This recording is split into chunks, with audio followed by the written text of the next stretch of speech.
I'm going to read you this book called Perfect Pets. It's written by Jill McDougall and published by Oxford. I'm going to read it from front to back and I'm going to read it in order, but actually, because it's a non-fiction book, which means it's all about pets and the facts about pets, you don't have to read a non-fiction book in order. Let me show you. Inside a non-fiction book, you normally always have a contents page. So we've got super dogs, clever cats, clever geckos, skinny stick insects, busy chickens, pick your perfect pet, and a glossary and an index. So if you weren't interested in dogs, you could skip right forward to the stick insects if you wanted to, which are on page 10, and you could read all about that, because that's the good thing about non-fiction books. You don't have to read them in order. Now, this book is on the Oxford Owl ebook library, so if you would prefer, you can go through Oxford Owl and you can read it at your own pace. Or if you really like it, you can go back and have a look at your favourite pages. Okay, let's flick forward then. Super dogs. Dogs are great pets because they like to play. Do you have a dog? What's it like? Or do you have another kind of pet? Did you know that dogs have superpowers? Dogs can hear sounds that we can't hear. They are super sniffers too. Dogs can smell at least 1,000 times better than people. Wow, that's amazing, isn't it? Meet my pet. Amy's dog is called Jazz. Jazz likes to go to the park with Amy. Is a dog your perfect pet?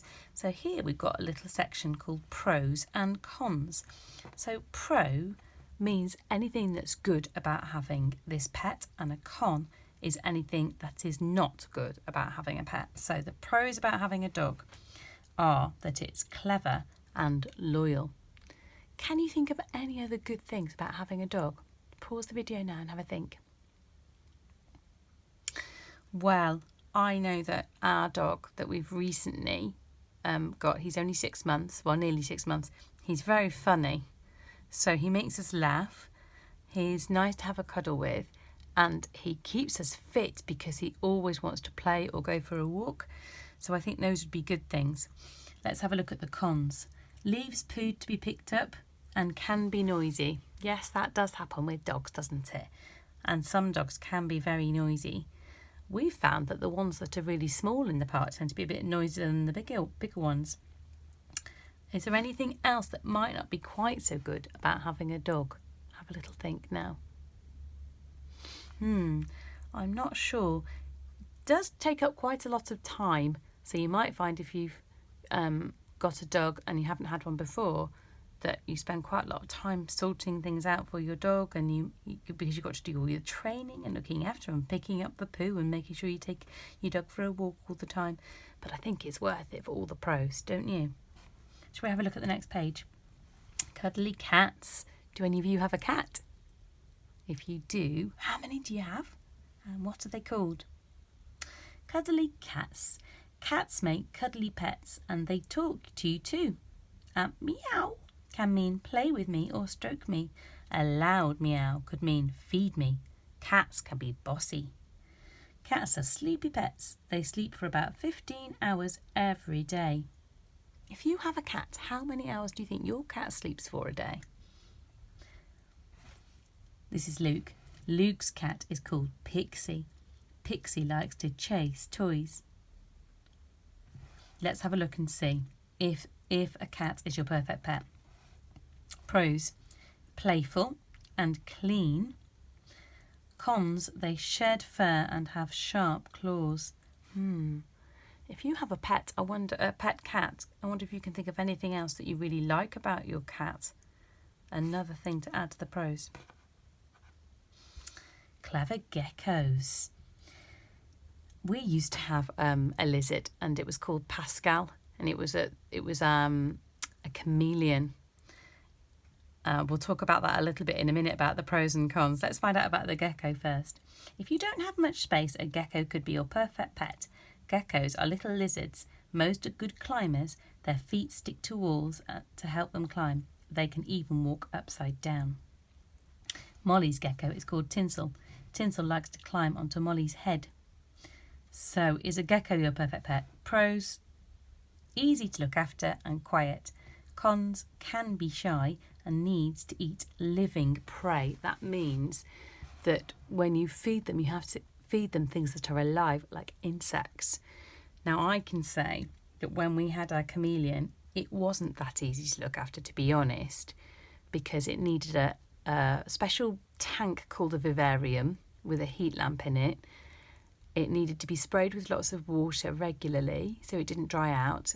You had to feed it live insects, which were quite tricky because we had a special tank just for the hoppers. But when you went in with the giant tweezers to get a hopper, sometimes they hopped out. So you'd have a hopper hopping around your carpet and you were trying to pick that up. And that's not necessarily easy if it's 7 o'clock in the morning and you're trying to get ready for school as well.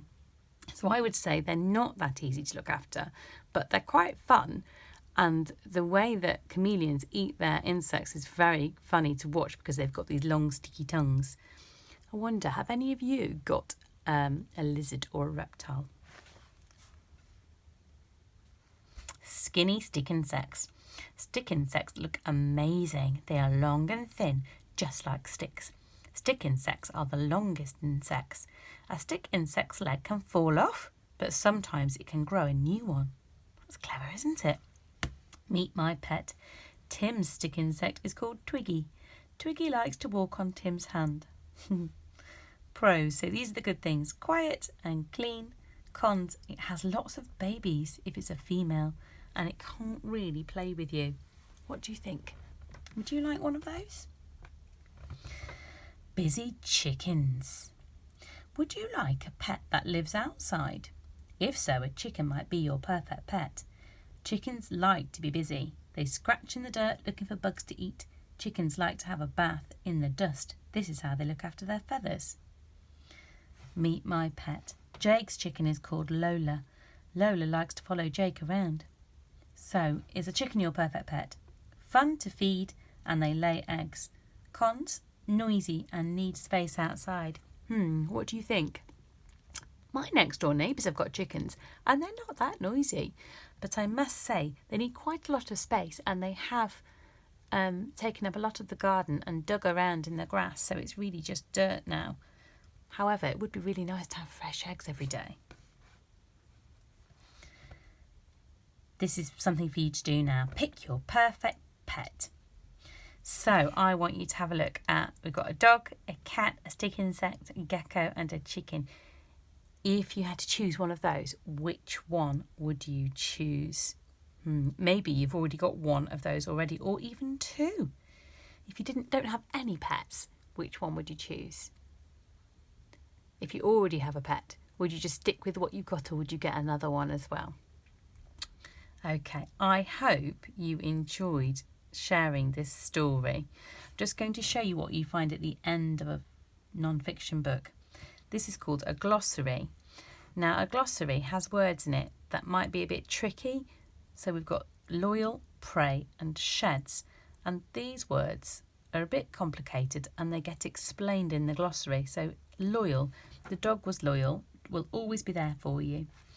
Prey, this is an animal that is eaten by another animal. So when we were talking about the lizards, they need living prey, so they need insects that are alive to eat. Sheds, takes off or drops a covering such as fur or skin. So a dog and a cat shed fur, some more than others. This is something else you have at the end of a book. It's called an index. So if you want to really quickly find out about dogs, you can just go to the back and look for the word dog and go to the right pages. Or if you want to really quickly find out about perhaps pets that play, you quickly go down and find the word play, and then it tells you which page to look for. Okay, right. Now I want you to write a really simple book review. So there are some templates on the home page. You can choose one of those, or you can just draw a picture and colour in how many stars. So there's a maximum of 5 stars to colour in. So if you think it was great and you really enjoyed this book, you can give it 5 stars. If you didn't like it at all, you can give it 1. Or if you're somewhere in between, you might give it 3 or 4. Okay, good luck.